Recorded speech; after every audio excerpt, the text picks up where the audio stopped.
MVP is your kicker, there's some problems. So the Patriots need to figure it out, or else they're not a playoff team. And the division just got tougher in Miami, too. Hey, Dominique, fact or fiction, the Vikings are Super Bowl contenders.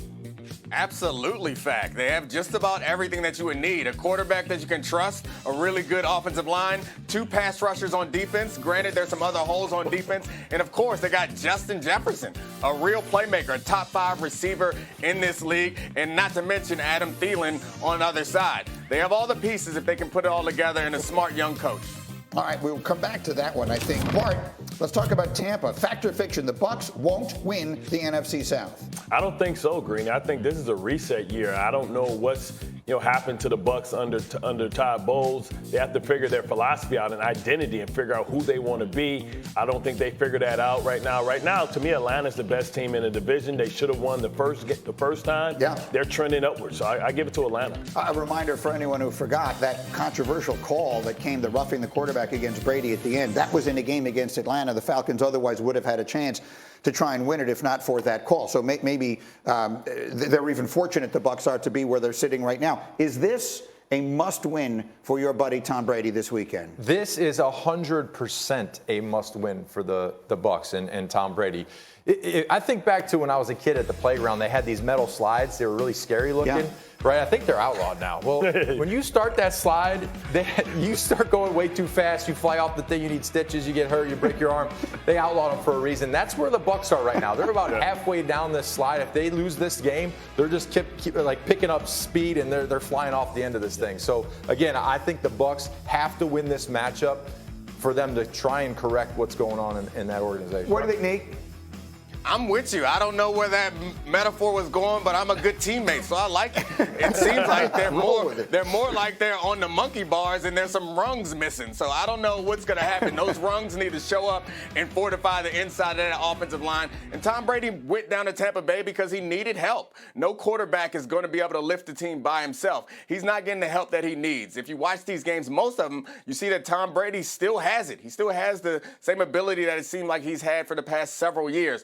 But no one else seems to be stepping up around him, which I guess feels like partially his responsibility as the leader of his team. No one's going to be talking about how the Bucs ended the Tom Brady run in disappointing fashion 10 years from now. We're going to be talking about how Tom Brady went out embarrassing himself. So it's a lot of pressure on them and a lot of pressure on him to kind of solidify his, well, that was about to be a stupid sentence. I was going to say something about his legacy. His legacy is solidified for us to solidify the end of his career.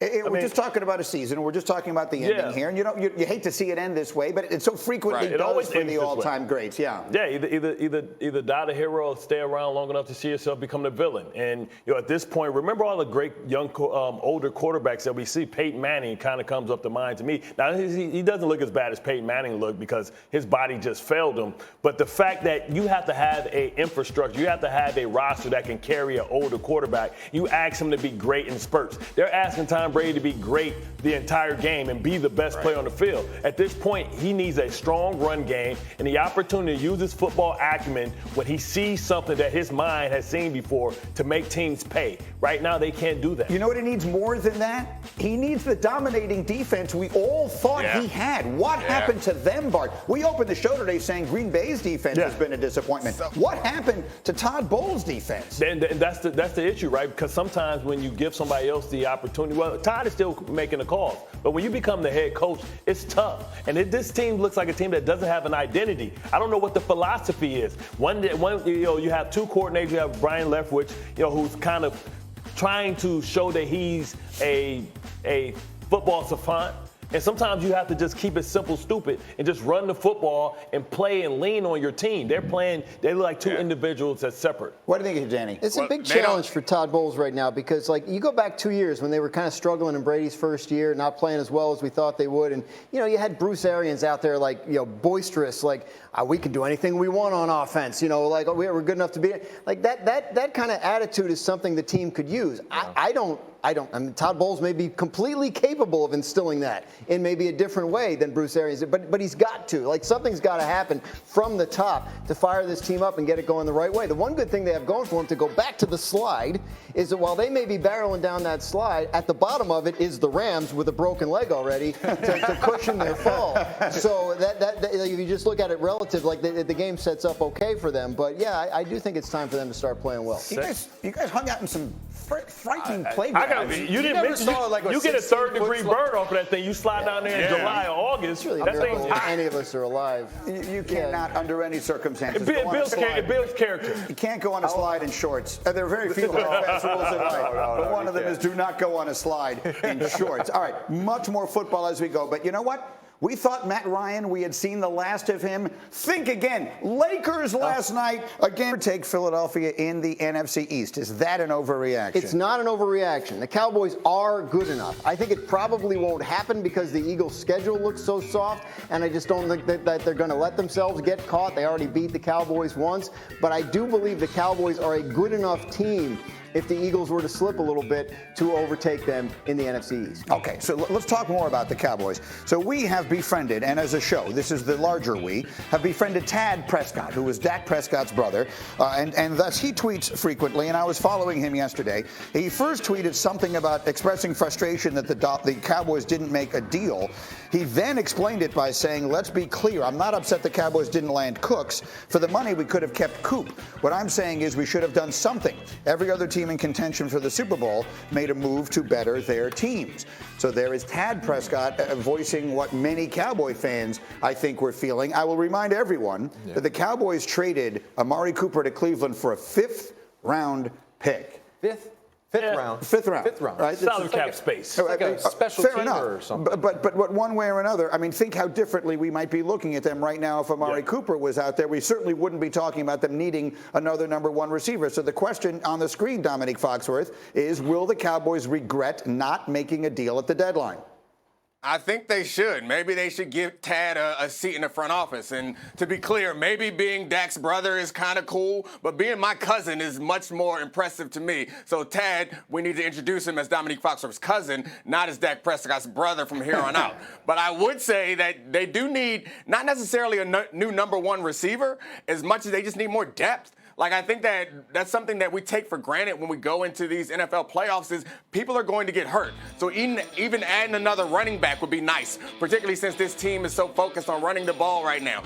Adding another pass rusher, adding another corner. Those are things that I think would be just as helpful, if not more helpful, than going after going after a number one receiver. So I think they should have done something. Planning for the future is the reason why you trade away Amari Cooper for a fifth-round pick. It's about cap consideration. You don't win Super Bowls, as the Rams taught us last year, by considering the cap. F them picks, get. They have a great opportunity to get a player. And I think, listen, we all love The Bachelor, right? And I think, listen, right now, Odell Beckham is The Bachelor. Let's see what team is going to get him, because I think that Odell Beckham Boys could be an opportunity for them to get a player in December that can help them win games to go, with that run game and Zeke and everybody else going on. And, you look at also, they're probably going to be competing with probably the Buffalo Bills and the Kansas City Chiefs. And I think Odell Beckham is going to have a lot of options, but he can be the guy that can put him over the top. He's not a guy that you're going to have to pay a lot of money, but he's a guy that can be effective, that can get in your system for about a month. He should be healthy around December, and you'll have an opportunity. So I think everybody's holding on hope that maybe they can get a guy like Odell Beckham that can help change their Would that do it? OBJ's not going to do anything right now. He's got 2 ACLs, coming off of 2 ACL surgeries. He on the clock. Listen, he hurt his ACL in February. He ain't going to be ready to go, especially in December. You're counting him out? Yes. He needs. If I was in his camp, I would say, OBJ, sit this year out. You'll be good to go next year. Because if he goes out there and he hurts his knee for a third time, what's his career? It's over. So it's at this no point, way the in hell. Cowboys should have kept Cooper. But yeah, if they had a crystal ball, they would have. But they got a 5th-round pick for him, which really doesn't equate to much. maybe a 2-3 year player on your roster if you have a 5th round pick. Yeah. So they needed a guy like that, especially if they're going to try and make a playoff run. They need the weaponry. They do not have it. They don't have enough because with attrition, there's going to be somebody that goes down. You don't know who it's going to be, but they're going to lose somebody, hopefully not in the receiving room. They've already had the attrition. I mean, they started the season without Michael Gallup, who's back. They started the season without James Washington, who's coming back. Tyron Smith is, I mean, like they're going to get healthier. I mean, I know they were talking to teams about possible receivers, but I mean, it's just not like the Brandon Cooks situation. Like you're going to take on $18 million in guaranteed money next year and also give up draft picks. It's not just as simple as like, oh, we get into trade and this is going to make us a Super Bowl team. I mean, it's got to make sense. And by the way, they made a trade. Yeah. Like they got a defensive tackle, a run-stuffing defensive tackle. The Giants and the Eagles are 2 of the top 5 run-heaviest teams in the league, and they play in the Cowboys division. It's a pretty smart trade that's probably going to help them. So the answer to the question on the screen could be yes, they might regret making a marquee trade at the deadline, while at the same time it could be true that the Cowboys, as currently constituted, are very much good enough to make it to the Super Bowl out of the NFC. If you look, they are on a short list of teams.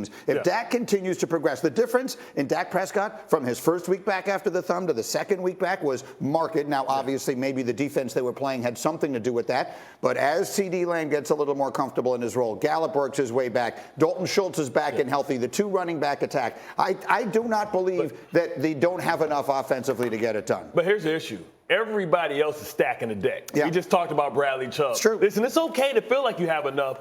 Make sure you have enough because you look at Buffalo stacking the deck. Yeah. You look at Philadelphia stacking the deck. Like you look at the teams that are going all in. Minnesota stacking the deck. San Francisco, so you better make for McCaffrey. damn sure you got enough and make sure you have a little extra because we watched the champions last year, thought they had enough, and how important was that Odell Beckham pickup when Jefferson went down? That's exactly right. It went from being a luxury to being a necessity in a hurry. I love when you use those big words. See where it all winds up. As we continue, no more time to talk for Tampa Tom.